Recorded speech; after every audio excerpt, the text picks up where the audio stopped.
এতিয়া জানুৱাৰীৰ পৰা আগষ্টলৈকে শিক্ষক নিযুক্তি নহয়, মাজৰ সময়খিনি পদ খালী থাকিব। গতিকে ইয়াত নতুন কি কথা চিন্তা কৰিব পাৰি, তাৰ কাৰণে আমি বিবেচনা কৰিছোঁ যে শিক্ষক অৱসৰ গ্ৰহণ কৰা সেইটো বছৰত দুবাৰেই অৱসৰ হ'ব। অৰ্থাৎ এজন শিক্ষক যদি জানুৱাৰীত তেওঁৰ ৰিটায়াৰমেণ্ট আছে,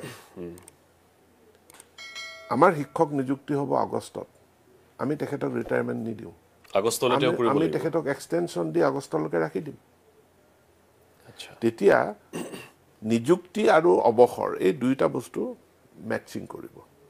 শিক্ষকসকল বিভিন্ন তাৰিখত জইন কৰিছে, বিভিন্ন তাৰিখত ৰিটায়াৰমেণ্ট হয়।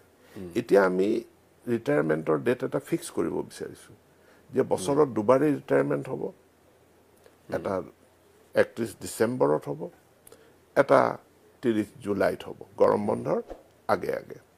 আৰু যাতে নিযুক্তি আমি হেৰি কৰিব পাৰোঁ, যে লগে লগে আমি পদটো পূৰণ কৰিব পাৰোঁ।